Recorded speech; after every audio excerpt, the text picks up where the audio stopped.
بسم اللہ الرحمن الرحیم۔ آج کی ہمارے نشست کا سوال یہ ہے کہ کیا قرآن پاک کی تعلیم پر اجرت لینا، تنخواہ لینا، فیس لینا جائز ہے یا نہیں؟ گھروں میں جا کر قرآن پاک کی تعلیم دینا کیسا ہے اور اس کے مد میں تنخواہ لینا، فیس لینا کیسا ہے؟ تو سب سے پہلی بات یہ سمجھ لینی چاہیے کہ قرآن پاک کی تعلیم پر اجرت لینے کے بارے میں ممانعت کے طور پر قرآن و حدیث میں کوئی واضح صریح دلیل موجود نہیں ہے۔ ہاں، اس کے لینے کے اوپر دلائل موجود ہیں۔ چنانچہ صحابہ کرام رضوان اللہ علیہم اجمعین کی ایک جماعت ایک گاؤں سے گزری۔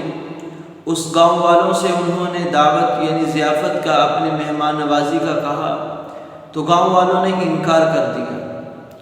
جب انکار کر دیا تو تھوڑی ہی دیر کے بعد اس بستی کے سردار کو کسی زہریلی چیز نے کاٹ لیا۔ اب وہ سارے باغے صحابہ کرام کے پاس آئے کہ ہمارا سردار، اس کو یہ مسئلہ بن گیا ہے، اس کو کوئی دم وغیرہ کر دو اگر معلوم ہے۔ تو صحابہ کرام رضوان اللہ علیہم اجمعین نے کہا کہ ہم بغیر معاوضے کے نہیں کرتے، ہمیں آپ اتنا یعنی بکریوں کا ریوڑ دیں گے تو ہم دم کریں گے۔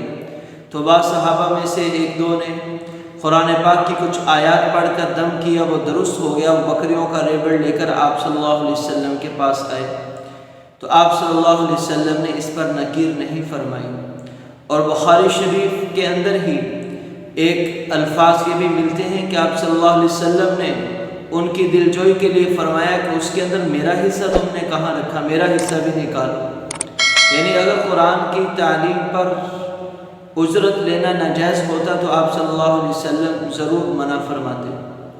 ایسے ہی ایک موقع پر ایک صحابی کو آپ صلی اللہ علیہ وسلم نے نکاح کے طور پر جو مہر دیا جاتا ہے، جو ضروری ہوتا ہے، وہ اس کی طاقت اور وسعت نہیں رکھتے تھے، تو آپ صلی اللہ علیہ وسلم نے اس مہر کی قیمت کے بدلے میں اپنی بیوی کو قرآن پاک کی تعلیم دینے کا حکم دیا۔ یعنی اگر تعلیم کی اجرت لینا جائز نہ ہوتی تو آپ صلی اللہ علیہ وسلم کبھی بھی مہر کا متبادل وہ قرآن کی تعلیم نہ بناتے۔ تو قرآن کی تعلیم جیسا کہ آج کے اس دور کے اندر ہے، بہتر تو یہی ہے کہ اللہ کی رضا کے لیے قرآن کی تعلیم پر پیسے نہ لیے جائیں، فی سبیل اللہ کام کیا جائے۔ اگر آدمی کے پاس اپنے معاش کا ذریعہ موجود ہے، لیکن اگر آدمی کے پاس معاش کا ذریعہ موجود نہیں، حلال کوئی ذریعہ آمدنی نہیں، تو یہ آدمی اپنے وقت کو حبس کرنے کی وجہ سے، یعنی اس نے اپنے آپ کو محبوس کیا ہے۔ کسی کو قرآن پاک پڑھانے کے لیے جو وقت دے رہا ہے، مسجد میں جو قرآن پاک پڑھانے کے لیے، مدرسے میں قرآن پاک پڑھانے کے لیے جو اپنا وقت دے رہا ہے، یہ اپنے وقت کی فیس لے رہا ہے۔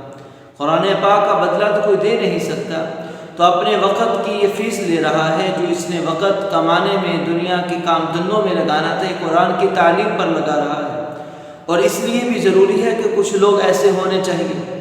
آج بعض لوگ کہتے ہیں کہ یہ کرتے کیوں نہیں، اپنا کماتے کیوں نہیں۔ انہیں یہ بات سمجھ لینی چاہیے کہ اگر یہ سارے لوگ ہی دنیا کمانے میں لگ جائیں تو دینی امور، دینی تعلیمات ضائع ہو جائیں گی۔ قرآن پاک کی تعلیم جب نہیں دی جائے گی تو لوگ قرآن پاک پڑھنا چھوڑ دیں گے، سیکھنا چھوڑ دیں گے، سکھانے والے اپنے کاموں میں لگ جائیں گے، سیکھنے والوں کو کون سکھائے گا؟ تو اس طرح قرآن ضائع ہونے کا اندیشہ ہے۔ اس لیے بھی قرآن کی تعلیم دینا ضروری ہے کہ اپنے معاش کو چھوڑ کر وہ وقت جو قرآن کی تعلیم میں دے رہا ہے اس کا معاوضہ لے سکتا ہے۔ رہی بات گھروں میں جا کر ٹیوشن پڑھانے کی قرآن پاک کی، تو اس کو ناپسند کیا گیا ہے، اس لیے کہ لوگ دین اور اہل دین کی عظمت اور وقار کھو دیتے ہیں، ان کا احترام ان کے دلوں سے نکل جاتا ہے، ایک ملازم کی حیثیت کی جاتی ہے۔ جو قاری پڑھانے کے لیے جاتا ہے وہ دیر تک دروازے پر کھڑا رہتا ہے، پھر بچوں کا انتظار کروانا پڑتا ہے۔ بچے بعض دفعہ پڑھ لیتے ہیں، بعض دفعہ نہیں پڑھتے، بعض دفعہ استاد کے ساتھ بدتمیزی کرتے ہیں۔ تو ان وجوہات کی وجہ سے لوگ دین کی اور دینداروں کی عظمت کرنا چھوڑ دیتے ہیں، ناپسند کیا گیا ہے۔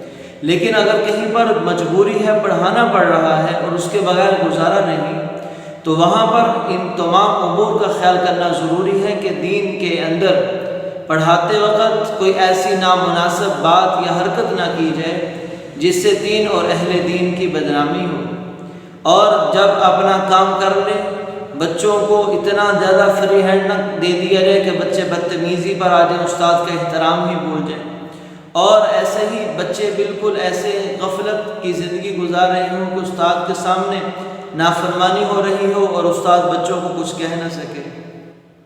اور خاص طور پر اپنے کام سے کام رکھے، گھر والوں سے اشارتاً کنایتاً اپنی ضروریات کو پیش کر کے ان سے کسی قسم کا تعاون نہ مانگے، ان سے پیسے وغیرہ نہ مانگے۔ اور وہ بچیاں جو قریب البلوغ ہیں یا بالغ ہو چکی ہیں انہیں ایک مرد استاد پڑھانے سے گریز کرے، اس سے بچے۔ اور خاص طور پر جس گھر میں پڑھانے کے لیے جا رہا ہے اس گھر میں پردے کا خاص اہتمام کرے کہ گھر کے اندر داخل ہوتے وقت اپنی نظروں کو بھی جھکائے اور گھر والوں کو بھی اطلاع کر دے کہ جب تک استاد موجود ہے کوئی گھر کی عورت اس طرف نہیں آئے گی، بے پردگی کا احتمال نہ ہو جائے۔ تو تمام چیزوں کو سامنے رکھتے ہوئے، دین کے وقار اور عظمت کو سامنے رکھتے ہوئے اور اپنے وقت کو قیمتی بناتے ہوئے اگر کوئی پڑھا سکتا ہے ان شرائط کے ساتھ تو ٹھیک ہے، ورنہ نہ پڑھانا وہ بہتر ہے۔ اللہ تعالی ہمیں سمجھنے کی توفیق عطا فرمائے۔ مع السلامہ۔